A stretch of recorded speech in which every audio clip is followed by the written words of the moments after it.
Hello, and welcome to Legendarium Green Team. We are a group of Legendarium fans who get together to complain about the main guys, and while we complain, we read the books they never get to, no matter how many times we bother them. I am your host, Hurinfan, and I am joined today by Little Red Book, Hello. Kyptan, Hey, folks. and Befuddled Panda. Hello again. So, this is our third episode about one of our new favorite series, at least for three of us, I believe. I think And we were talking. Sorry? nothing. And we are talking about the Murderbot full-length novel Network Effect. Full spoiler warning for all of the Murderbot books so far. Network Effect is the first novel in the Murderbot series by Martha Wells. Murderbot is a snide, genderless, infinitely relatable kill machine who is a ball of emotions. We follow it through adventures, bond through media, enjoy how it processes its emotions while killing a lot. A lot. My first question, yeah, a lot. A lot. It's really good. There at is a killing. clarification to make just really quick. It is the first full-length novel of the series, but it is not the first book of the series. So make sure Yeah. to start with All Systems Read. Yeah. For So if you haven't sure. read the other ones, you should probably stop here. Stop listening. All right. So my first question for y'all is, what do you think the title means? So the title is Network Effect. I'm sure we all have some opinions. How about Panda? Because she actually wrote something. Yeah, so my quick notes on this, my quick thoughts, really. Like a network is a bunch of nodes interconnected, and the nodes can be like system endpoints or it can be people. And we got to see both in this novel, and it was really cool. You got to see the relationship between systems, and there were a couple of new systems introduced. And then we got to see the expanded relationship between existing characters that we've already met and then new ones. And I do have a new favorite to add to my list. And there's just multiple layers to it. So I really like the title. I think it's very representative of what happens in the book. Kipton? I think there's a lot of ways that you could possibly interpret network effect as applying to this novel. And while I do agree with Panda that you can apply it in multiple ways and it's many layered and it's fun, I don't think that it's particularly well tied to like a specific thing enough. Kind of like artificial condition, where I was like, okay, sure, those are words and they vaguely describe something in this book, but whatever, it's a title. I don't It's not remember something this. I was particularly impressed by. Which book was that one? There you go. See? See? Isn't that the one with the little happy robot What was the whose name? second one? Oh, okay. Oh, the one where you learn about art? Yes. Okay. Yeah, I don't Oh, remember. so that makes it even worse. That's Yeah. See? See? See, I'm unlike the other titles. I don't think I'm going to forget this one because, like Panda said, I actually, when you sit and think about it, I think it actually works really well on a lot of layers. And so, All Systems Red, you recognize as the first one, but like, again, not super well tied to the plot. Exit strategy, fine. That one actually is the one I'll take the most. But Rogue Protocol and Artificial Condition, no, those are not tied to the plot. So I think this one's like a tier beneath Exit Strategy. So second best out of the series. I disagree. I think it's definitely the best. I until you just listed all of those, I forgot every single title, including All Systems Red. I was just called it Murderbot 1. Yeah, me too. And I have no opinion really because I'm terrible at titling things. I mean, I accidentally named myself after a Maoist book. So So being that full on was an accident. it was. I didn't Okay. realize it until somebody pointed it out to me, and I'm like, oh, I didn't think about that. I am not a Maoist, is what I'm saying. You are a communist, though. You're so No. much not a Maoist that you didn't even know about it. No, I knew what the Little Red Book was. I just didn't make the connection. So I have no comments about the title. This is way off topic. All right, tangent off. So we get to meet Art back again. How was that? What everyone? What was everyone's reactions to Art coming back? You want to go first? Very Little Red Book? excited. Oh, geez. Man, this was... So I was right there with Murderbot, and I almost cried when he enters the spaceship, and he's like, I'm walking through the corpse of my friend. And I felt emotions. And then, since we were already on full spoilers, like, and then he's not actually dead, and then he and Murderbot make a baby. I was like, there's no way Art's dead. There's no way Art's Well, no, I knew it. Sure. But I was going with the flow of the narrative, and it was Murderbot's reaction to him walking through the ship. And then, like I said, they make a baby, and then they kill the baby, and then they get married. Like we all do. Right? That's a thing. That's a thing that happens. Then they have a remember- grandbaby. What? Then they have an adopted grandbaby. Yes, exactly. It's true. I asked you first because when I first met Art, I was so excited that I typed into our group chat, "Oh my God, Art's back!" And then about 10 minutes later, when I found out he was dead, I was just like, "No!" and did. Little Red responded. So I was purposefully not responding because I didn't want to spoil anything. Yeah, because you're a appreciate big jerk about spoilers. I'd be pretty pissed if I Well, heard about, you know. Sorry, Pentagon. It was actually fun to see people's reactions as they're reading it the first time, because I went through it, and at the time, like, I read it really close to it being released, so I didn't really have anybody to talk to about it. But now it's like, okay, we can actually talk about what you were thinking, the things that you were going through as you were going through the, Murderbot's experience. Right. Yeah. No, Yeah, I I read totally. I read Sorry. it on release, but you weren't a server member then, were you? Not yet. I was Yeah. not yet. No, and I DM'd Yep. Panda, and I was like, "Oh my God!" And I was like, "Oh no!" And I'm like, "Oh my God!" That was It was great. so great. I was so elated when he I guess came back to life.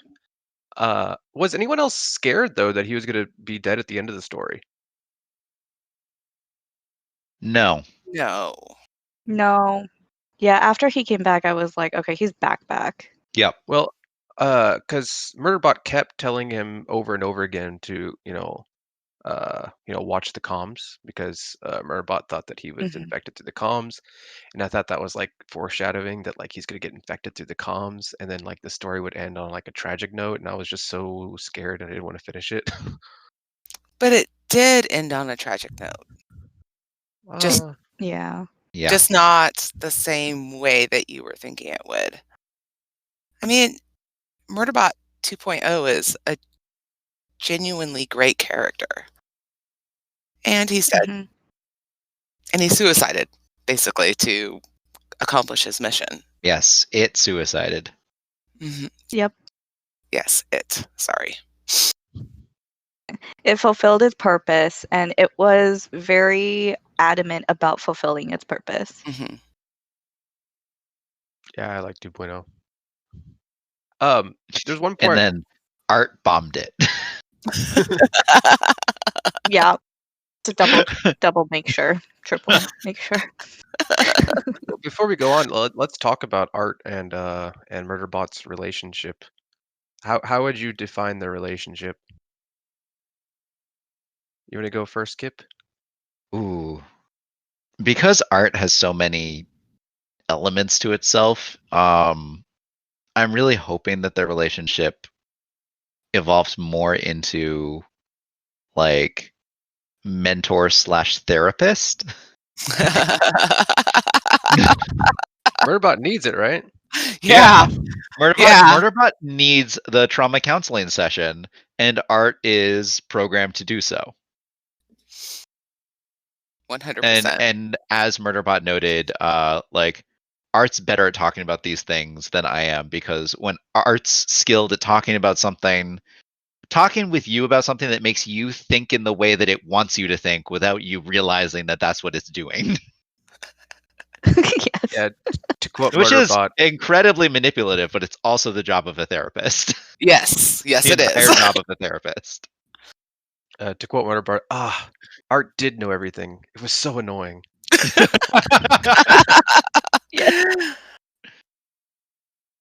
What do you think, Panda, about art and Murderbot's relationship? I like that it's more ambiguous. Like every time, a human was trying to label the relationship, Murderbot was like, no, it's not like that. It's not like your human relationships. And it's Murderbot and art. It's not a sexual relationship because obvious reasons. Like they don't have They can't have gender. sex.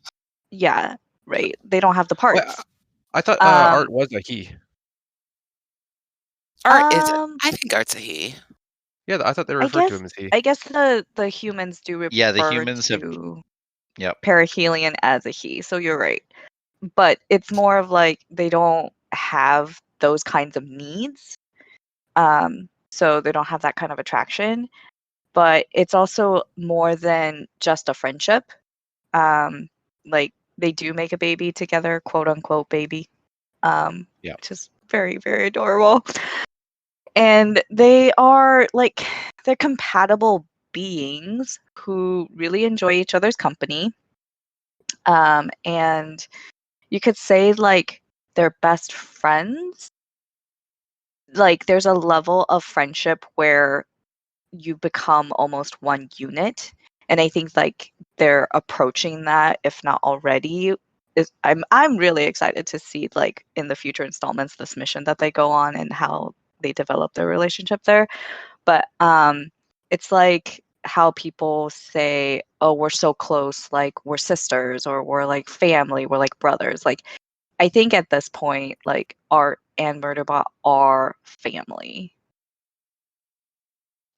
I think so you mentioned that Murderbot, every time the humans tried to label their relationship, Murderbot was like really confused. Like I didn't interpret it as like, no, like it's not a human relationship. I interpreted it as like I don't know what it is because I it doesn't have any human analog and it's hard to label. And I think And that there's was a done on reference. purpose. Yeah. I Well, I think that think. Oh, go ahead. I was so gonna I think say. what Murderbot Sorry, okay. I'll be quiet. I think what Wells is trying to say is that really all relationships are like that. It's like no matter how you label it, and like there's sometimes that labels work really well, but every relationship is different.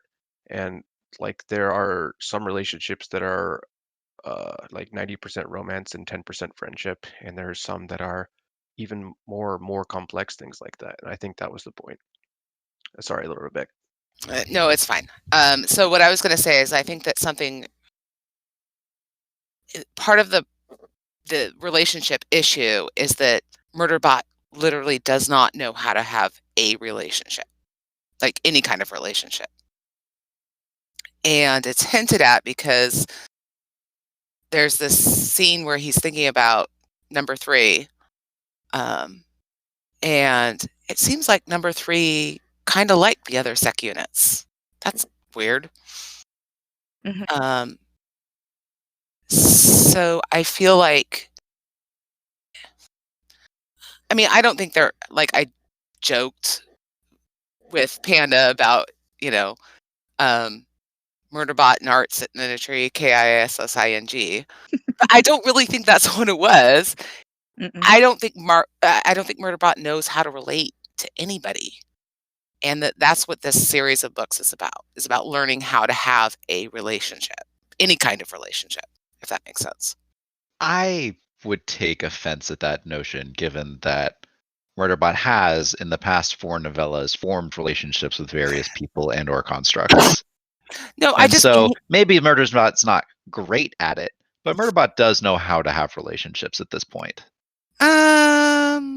Especially, like, it seemed like Mensa and Murderbot have worked out yes, something. They've worked out various something. ways now, especially given that Mensa is now allowed to grab Murderbot for emotional support.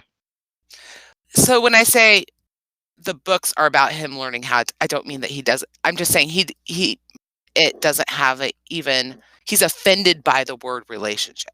Like without I think scared. Scared is more accurate. Okay, that's fair. That's fair. I'm just saying that Yeah.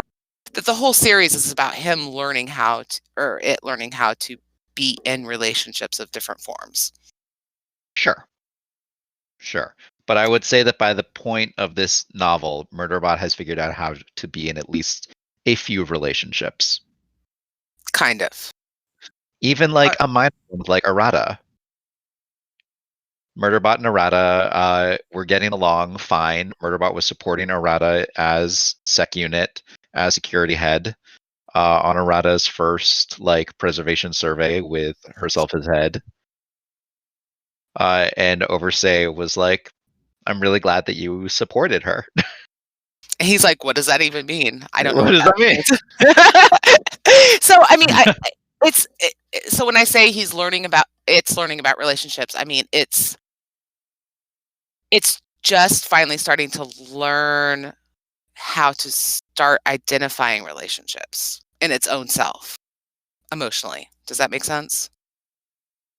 I mean, we could disagree think about it's- this point, but I think I think it's more that it's in learned how this to book- have some of them, but it really objects to having them labeled.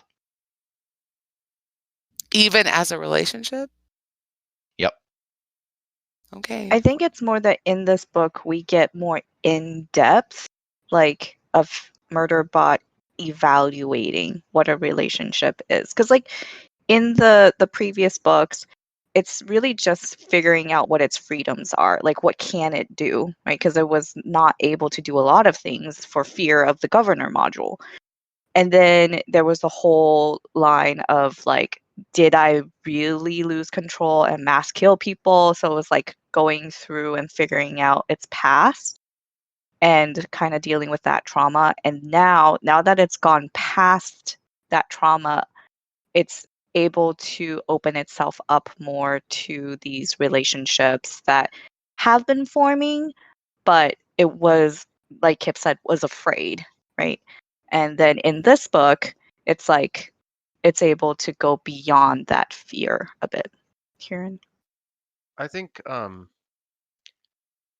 Murderbot thinks that it doesn't know how to do relationships, and that's part of what makes Murderbot so relatable. Because I think maybe it's just me, but I believe everybody has relationship problems with new people, with old people, with anybody. And has times where, or we have times where we don't feel like we're doing things correctly. And there's one part that really stood out to me, and Murderbot was walking through, and it was trying to find Art's crew, and it was just so terrified that it would have to console Art. And he says, "I don't know how to do that." And I was like, well, nobody knows how to do that, because if you've ever consoled somebody, you have no idea ever how to do it, because there's never a correct way, in my opinion. No, there Like, some isn't. people respond differently to different things, and I think that Murderbot just is us, if that makes sense, because it doesn't know how to do these things because I don't know how to do these things. And it's always constantly talking about these things that humans go through, that they learn from media. And I think Murderbot thinks it's unique when it really isn't. Does that make sense? Yeah. And there is especially when dealing with grief, it's something that's just so tough because everybody reacts to it differently. And yeah, so can we go back to, I don't know if we've actually talked about it at all, but they have these little clips where it's the help me file. Hmm. And I actually, when that first came up, genuinely thought it was a counseling session for Murderbot when they first started. And so that's in part why I agree with Kip that I hope to see kind of a mentor therapist relationship, because Murderbot needs some therapy. But also because I actually thought that's what it was, and then it turned out to be the thing that freed number 3. I just wanted to know your guys' thoughts. As I was going through this book, as I was going through the previous 4 books, I was like, okay, but where's the attack on Mensa's life in the station? Oh, that's And then I right. was reading this book and I was like, oh, it's all flashbacks in this book. Okay, I got it now. Right. But he really encourages Mensa to go get therapy. And so I thought, oh, we lost Panda. Encourages, blackmails. Yes, true. Super encourage. It was, Explicitly blackmails Mensa. which causes problems in other relationships on the ship.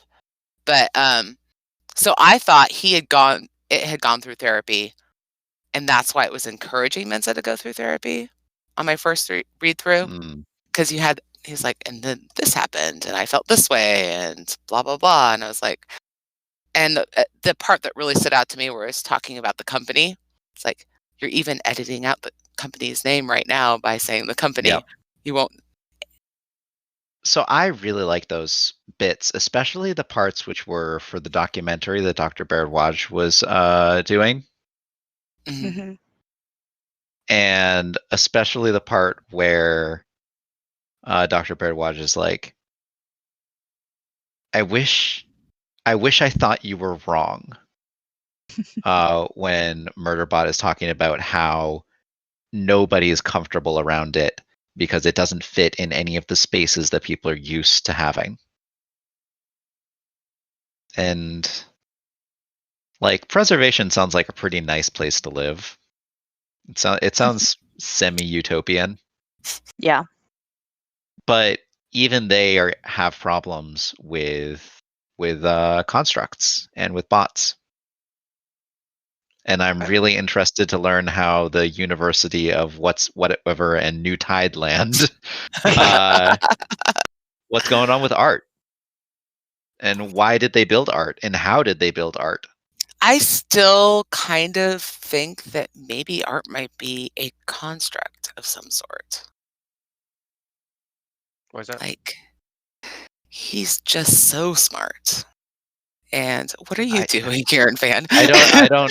I don't understand why you would conflate human brains with being so smart. Not because humans are smart, but because our brains have a lot of capacity that we haven't quite figured out yet. Does that make sense? Kind of to support what LRB is saying, when 2.0, right, was like trying to process some data, it did make a comment to say that it was processing some things slower, and like the human brain part of Murderbot, like it was maybe not giving it enough credit for what, like how much it Yeah. actually does. For the visual processing. It was just processing in general. Yeah. No, it was specifically image recognition and visual I processing. think, I disagree. yeah, it but was the visual processing part. It was Okay. when the multiple camera feeds came in that it experienced the like shock. It was when the multiple visual inputs came in, and it was like, oh, I can't deal with this as well as I can when I have access to all my processing power. And specifically that human neural tissue, which is for the image recognition, which is what the company sells it as. Okay. Well, I still think there might be something there. I could be wrong, and I'm willing to be wrong. If it's okay, I'd like to change subjects. Okay. Okay. So we've talked a little bit about confusing things that we found, or things that really weren't clear to us. I'm a little confused about preservation. So it used to be a corporation rim, drop them on the planet area, and they turned it into something that it is now. Did I understand that correctly? No. Okay, The people were. glad I The asked. original founders were. So Preservation was a Corporation Rim colony that was dropped and then abandoned. And then another ship of some sort came along and said, hey, we will carry everybody to a new system if you like agree to these terms and we agree to these terms. And then so they picked everyone off the failed colony, moved it to a new planet, and that's where they started Preservation. I see. Okay, that makes a lot more sense now. All right, and any other misconceptions anyone has that wants to talk about, or confusing parts? Another confusing part for me was piecing together the help.me file. I mean, it made sense in the end, of course, but the timeline kind of confused me. What part of the timeline? What do you mean exactly? Like, when did Murderbot 2.0 do it, or the timeline of the file? Well, I was listening on audiobook, so I'd be listening, and then suddenly, like, we're not where we were just a page earlier.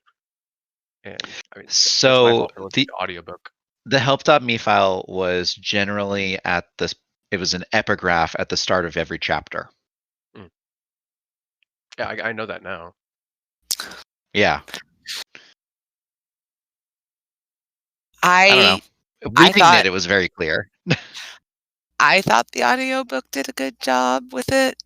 Like, I understood that it was an epigraph, but Oh, it's not a complaint. I'm just I- making it a good time for anyone else to bring up their difficult storytelling. I think Martha Wells is not maybe the best with like describing maps of locations and facilities. That is true. Because I often had to just say, okay, I'm not going to understand what this place looks like without reading it 3 or 4 times. And I'm just going to follow the beats of the story because it's not going to be very important anyways. I think she kind of confesses it too, because Murderbot 2.0 is like, I think we're in a building. I don't know. That sounds like something you would care about, Kip. Yeah, I just go along with it and be like, okay, we're in this room, got it. Yeah.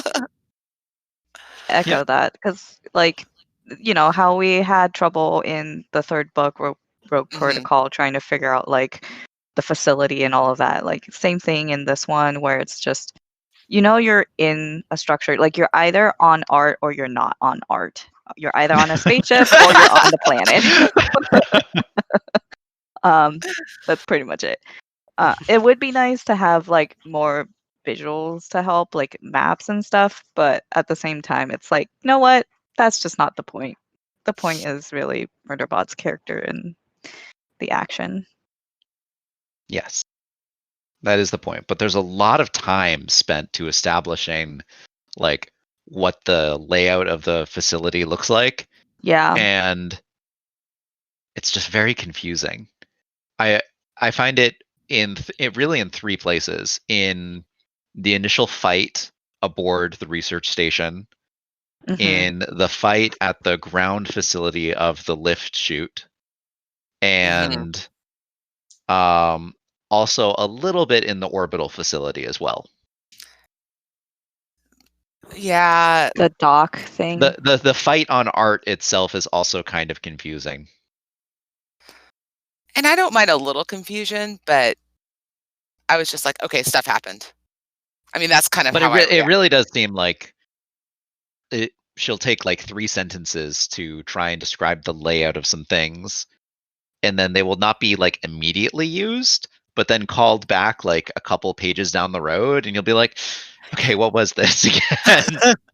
Do you think it would be better if she just used even less time or less? I think it would be. I really think it would be. She's trying to give a like more complete diagram or schematic in the text, and it's not necessary.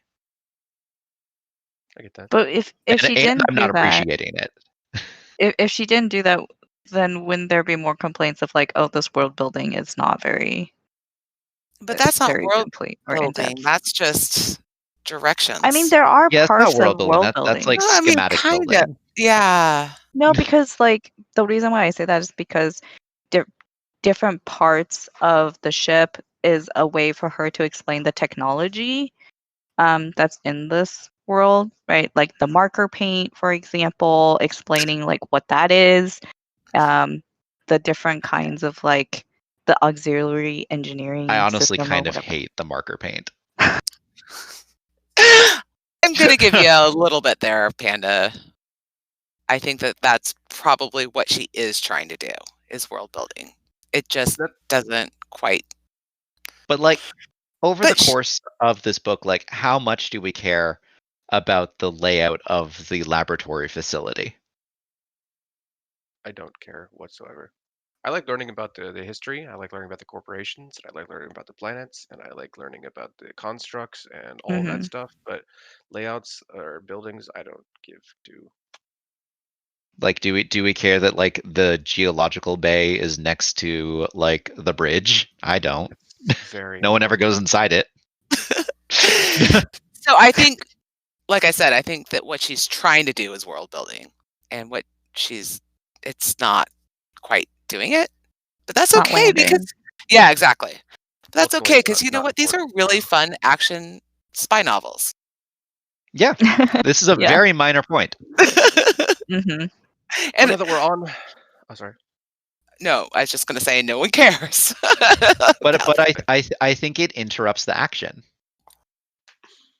I think these like long clunky sentences of setting interrupt the action sequences. But not enough to matter. No. I don't have a way to do it better. I don't have a like Shall we I'm not even move like on? pointing to some. Oh yeah, Karen. I just asking if we should move on. Yes, probably. Or that we're just kind of circling a drain. So while we're on world building, let's talk about the alien technology. Uh, what did you think about it? Did you like it? Was it boring? Did you want more details? Was it satisfying? Eh, It actually really reminded me of an alien technology from Halo. From one of the books where there's an artifact which greatly accelerates hyperspace travel time. Nice. I will say it was fine. I thought it was a bit generic. I felt like I've seen it before. In some ways, it felt like the Expanse, and it was fine. It was a good. Mm. It didn't feel like anything new, but I didn't dislike it. It was really creepy. I like when Yeah, I Murderbot want. is dropped in that room and it finds that old human body that's not decomposing at all. It starts trying to kill it, and it's just looking at it, and I'm like, one of the creepiest Invulnerable. things I've read. I've been reading Lovecraft all month, and that was creepy. Mhm. That imagery has stuck in my mind like Like a months after crystal reading it. skull. Yeah. S- Just Go ahead. oh, it was the part where Murderbot like leans in to look at it and the eyes are just staring at it. Oh. So I'm trying to remember the name of this anime that I watched, like the first season of Inuyasha, I want to say it's called. It's about a girl child. Okay. Anyway, the point is that there is a demon that takes over people by using her hair, and she turns them into puppets, and that's what I pictured in my mind for the bad guy. And the it's just like all these strands. Anyway, that's probably cut that here and man. It's off I topic. would ever know how much of a weeb you are. It is very expanse though. It's very expanse. It's very also Halo the Flood. I mean, it was fine Yeah. as far as how my reaction to it was.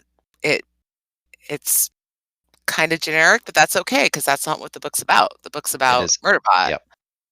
So, okay, Yeah, we I have think that I think there were enough details, right, for you to be like, okay, cool. I get what's happening and like I get why this is important, but it's not like very, very scientific. It's not like Right. too Yeah, in no. depth.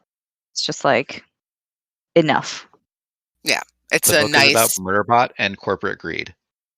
and art, And self-determination. right? And relationships. And you should read it. But if you have gotten this far in the podcast, why are you haven't read it yet? What's wrong with you? So, Panda, you said earlier that you had a new favorite character. Do you want to talk to us about it? Oh yeah. Amina. So Amina is the child of Ooh. Mensa and a bunch of other people. um Just three. yeah, I think it's is it a family unit of 3 parents, I think? I think so. But I believe yeah. so, yeah. I'm not sure. I kind of got a little lost on that. But like the way that Art treats Amina, because Art has a soft spot for adolescent humans, and how Amina like wants to help arbitrate the whole Murderbot Art fight. And the part that I really really liked was when Amina like Amina and Art are on a private feed on just the two of them, and then Murderbot walks in on them where Amina is telling and explaining to Art that Murderbot had an emotional collapse when Murderbot thought that Art was dead. And it was just like, oh, she's just like trying to help. um, yeah, I really like that trio. I liked Amina. What I liked about Amina is that she felt like a real adolescent human, but she wasn't really annoying. Exactly. Yeah, at the beginning, At the beginning, she's very bad. yeah, But she was just having a moment herself, honestly, at the right. beginning. Yeah. I actually genuinely identified with her. Like that, a lot of stuff she did is very much something I would have done at that age. Like she's 16, 17, getting herself in stupid situations, but also really just genuinely trying to help other people out. Let's talk about that stupid situation. Oh, You're talking about the yeah. boyfriend? He wasn't a Not the boyfriend. boyfriend, the pedophile. Yes. The pedophile. Yes. I actually Yeah. had kind of a situation like that when I was in high school. Oy. I actually did as well. So I did not. and it ended very much how her situation ended, whereas like basically it was no harm, no foul, but Mm. it I was mean, Amina was getting drugged up, groomed, and like Mhm. went back to his place. Mhm. Right. And And the only thing in my mind that saved Amina there was Murderbot's presence. Yep. 100%. And see, the thing is that not only that, but he was very careful to only approach her when her friends or her family weren't around. Like she was Yep. alone. And then he would pretend to be, oh, let's all have a drink, blah, blah, blah. Oh, yeah, I'm drunk too. Oh, let's go back and meet my friends to an empty house. Yep. Since we're talking about that scene, I wrote down all of the points that Murderbot made. Shall I read them? Yes, Yeah. because they're Sure. all It's one very of my good favorite points.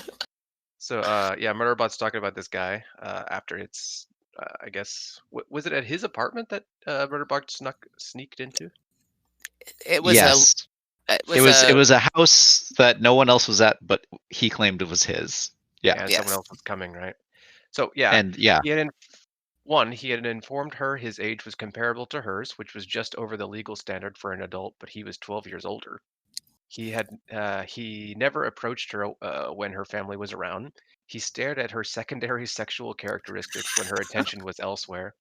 He encouraged her to take intoxicants that he himself wasn't taking. Her parental unit thought she was with her friends, and her friends thought she was with her parental unit when they were together. And she hadn't told either group about him. And I just had a bad feeling about the little. Yep. So the situation with that guy, my friends and my parents both were like, yeah, he's not a good guy. And I was like, oh, no, it's just this and that and blah, blah, blah. And like I said, luckily, I didn't get hurt. Except, I mean, my heart got broken, but other than that, I didn't get hurt. But yeah, that's exactly how those guys act, man. And they're out there. And there's a whole Mine was bunch of them. Mine was a woman that was 5 years older than me. Both Yeah. ways. All the ways. Unless someone has something else to talk about, shall we go on to our favorite scenes? Sure. Sure. Okay, Kip, you wanna go first?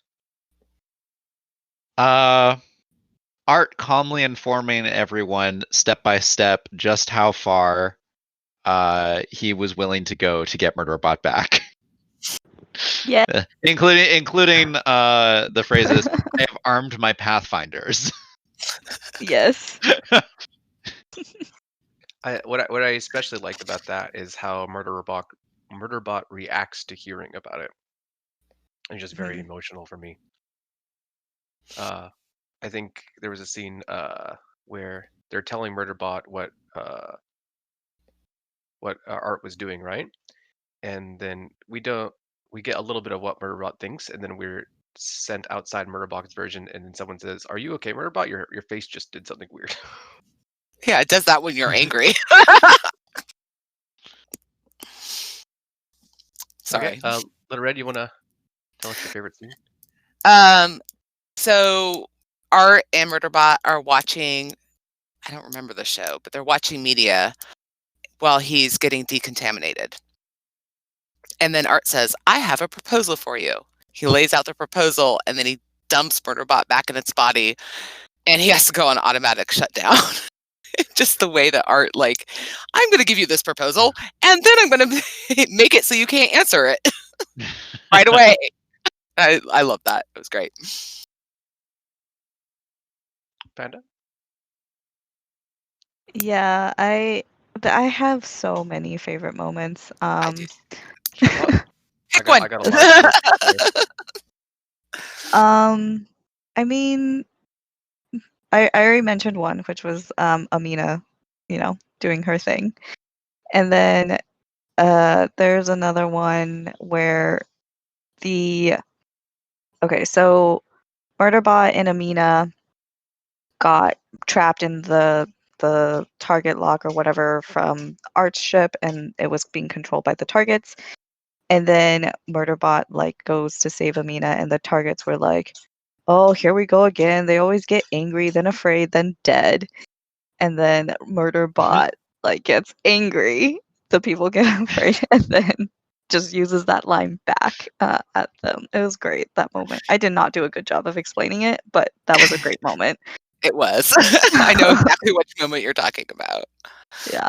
And then just the little things that Murderbot notices, and really, the author, Martha Wells, giving her commentary. Something like, the medical show that they had where Murderbot's like, they never show the humans getting the tools ready on the dramas. It's like, oh, there's so much to do that they don't show. Because that's really the primary way it's learning a lot of things is through the shows. Or unless he has a module for it. Yeah, exactly. Or a hub is feeding him information while he needs it. Yeah. Oh, there was another one. There was another moment where it was like, oh, Murderbot's like, I'm really glad I don't have a human digestive system, because if I did, I would have something would have involuntarily popped out. Well, I also really like the part where he's it's it has this whole moment where it's like, I have to smash this thing that I just put Murderbot 2.0 and the central hub unit or whatever for the colony, and I just have to think that they're asleep, I think is how he puts it. Yeah. And and then he smashes it up and burns it up and shuts down the target, whatever it's called. I can't remember Target right now. system. Yeah, exactly. And it's just kind of really heart-wrenching, and I might have Yeah. cried. I Well, probably didn't I- cry, but I might have. I think what's really cool about that particular scene is like we don't get very many pages with Murderbot 2.0, right? No. But we feel a strong connection to Murderbot 2.0. And part of it is because it is an extension of Murderbot, even though it is a new character, technically. But just like how tied you are to Murderbot itself, like really makes that scene work. I think my second favorite moment was when all of a sudden we were inside a new sec unit's head that was not Murderbot. Mhm. Because that's what I've been wanting this whole series. I was like, what else I do like they? 3. Yeah. Compare and so- contrast. I like 3. 3 I do. seems marginally more suicidal than even Murderbot. I really liked when 3 came to Art's ship and is just like walking around forever. And Murderbot's like, yeah, Patrolling. I think I finally realized that no one's gonna stop it, and so like it's just kind of been following me and has no Can idea go what it wherever should it do. wants. Yeah. And then he stops Yeah. and he looks at a wall and says, he doesn't even look at 3. He just looks at a wall and is like, what? So Oh, I have. Oh, go ahead. I did have a question. So in one of those like excerpted moments, and at the end of one of them it says, and this is how you can hack your governor module, right? But at that time you don't know like who the message was for, like what was going to happen, what the situation was. Did you guys have any theories when you got to that point? I want to believe that this is a piece of foreshadowing, other than its use in text, and that it's going to be used as Murderbot leads a robo-revolution across the corporate rim.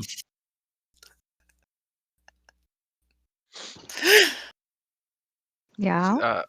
That was the part that threw me for a loop because I was like, maybe there's another Murderbot and it's the one that freed Murderbot, and I was obviously wrong. Did we lose Little Red? No, I'm here. I'm thinking. Oh.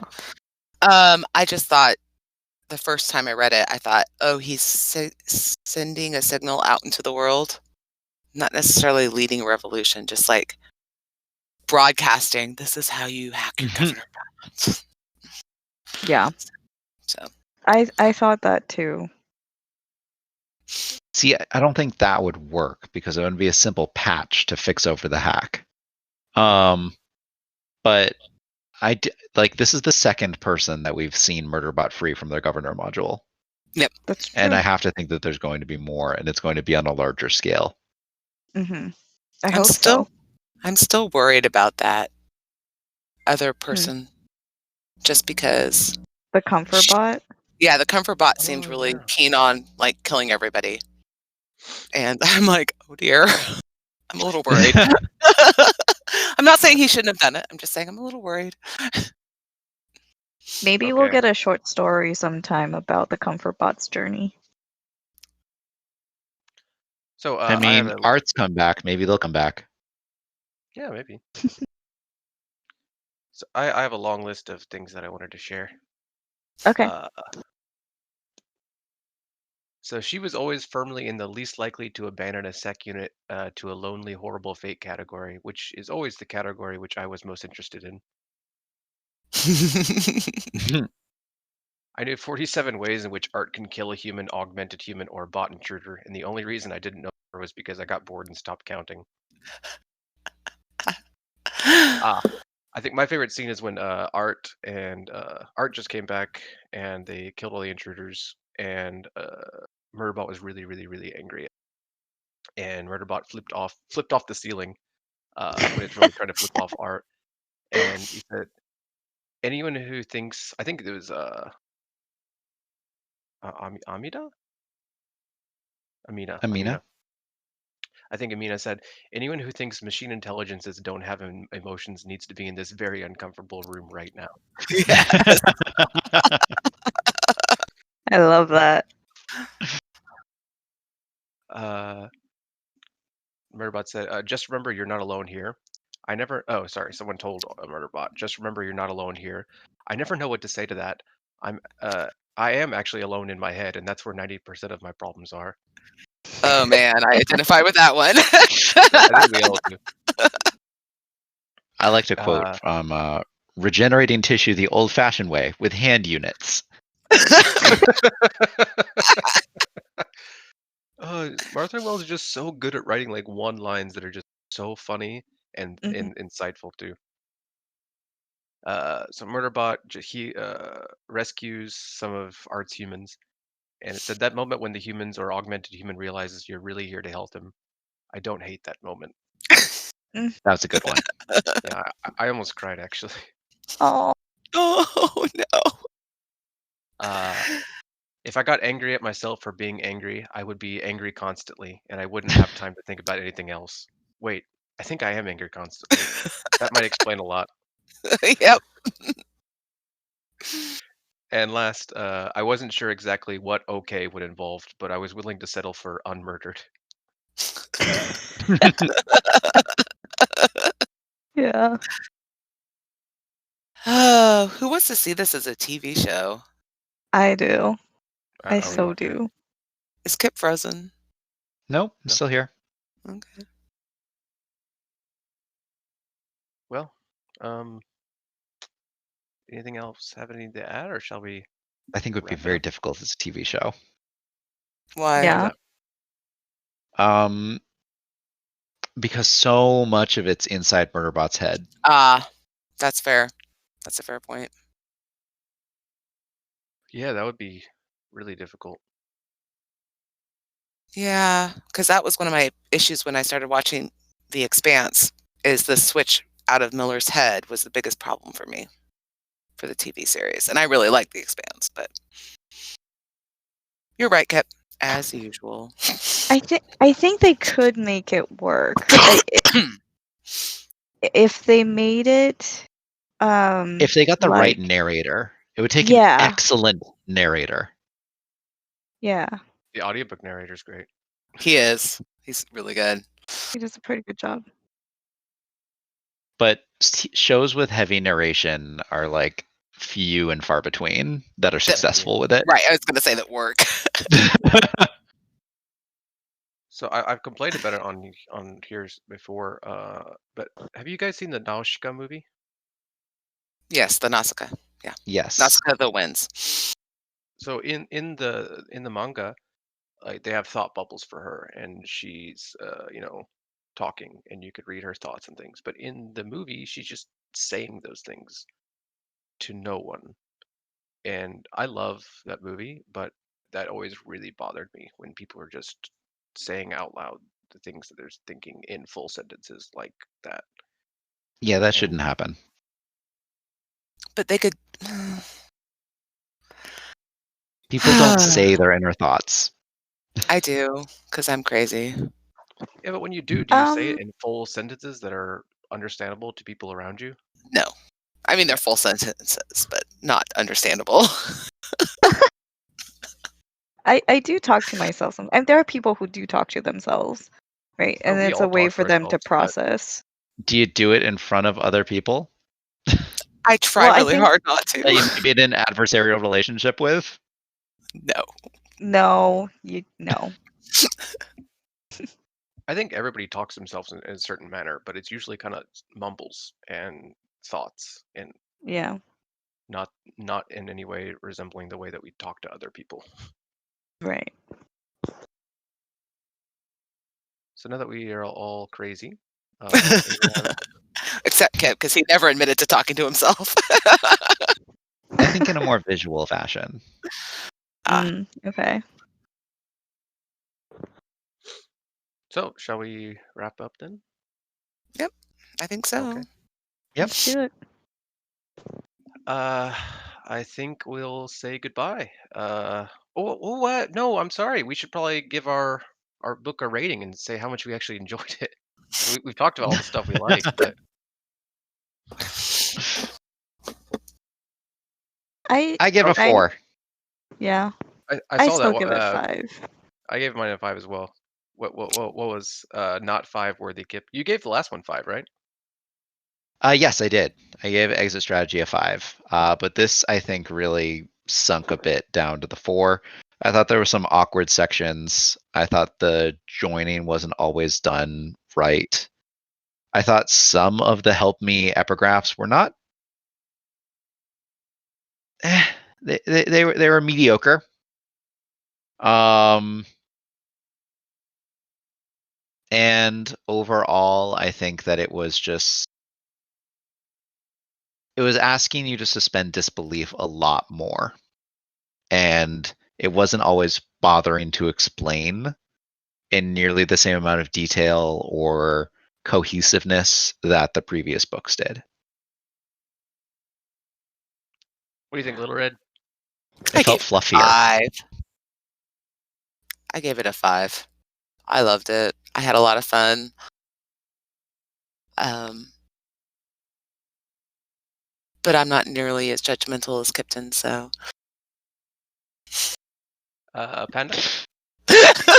Yeah. I gave it a 5. I did lower my rating, so like my rating scale is a little different, but it's still a 5. It is lower than the first time I read it, and I totally understand what Kip is saying. I'm just very biased because I love the characters so much, and like I just love Murderbot a lot. So, but I would say, like, Kip, do you feel like if this had been a novella instead of a novel, would it have been better? I don't think it could have worked as a novella. Okay. I think she tried to tackle too much to be a novella. Okay. It would have needed to So- be like 1.5. So maybe just an editor with a firm hand would have improved it. Yeah. I think an edit killing a few darlings might have helped, but also changing the style of descriptions would have helped Mm. as well. I mean, But I don't know. there is the other part where it's like there are a lot of characters, but they aren't all very fleshed out, right? We get a lot of depth with Yep. some, and then the others they're just like kind of there to fill Yep. some space and fill a need, right? Like So the yeah. most we get is like Tiago, and I don't like Tiago as a character. He was annoying. I did not like him there. I liked how Murderbot interacted with Tiago. Yeah. I don't like But how Tiago is supposed to be smart and talkative and like socially adept, and then is just not most of those things very often. He doesn't know what's going on with Mensa, for one, which is like that was a weird thing for me. Was she that good at hiding her, or was he that clueless? You know what I'm no, talking- I think I didn't think it was weird. I think it was That because seemed perfectly fine. Mensa and Yeah. Murderbot are both able to keep secrets. I guess. I don't know. I didn't quite buy that part. I was like, anyway, I like that but scene. that's complicated. I like the scene where he reveals, but anyway. Yeah. I thought we were wrapping up. sorry. That was my Honestly, bad. So when I finished the book, I didn't like it as much as 4, and I loved 4. 4 is my favorite.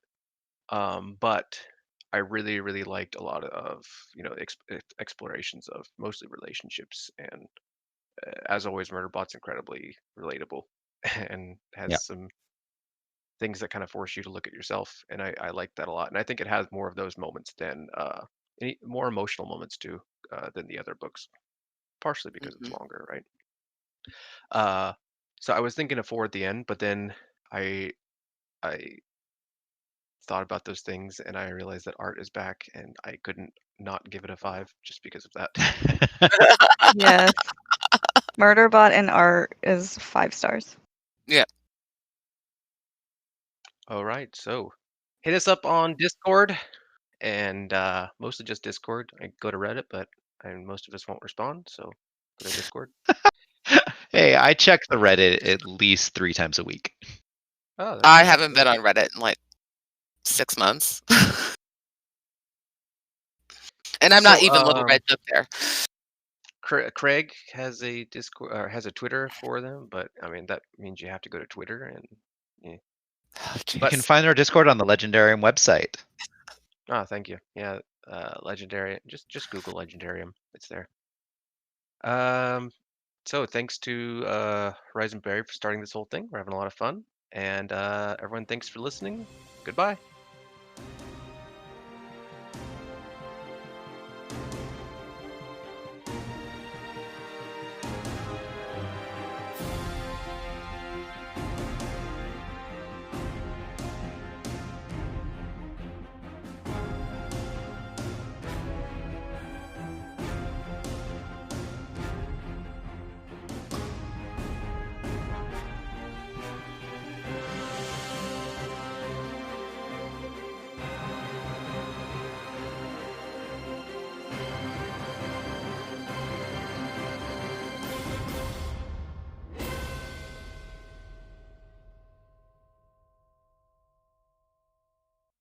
Music is Galactic Damages by Jingle Punks.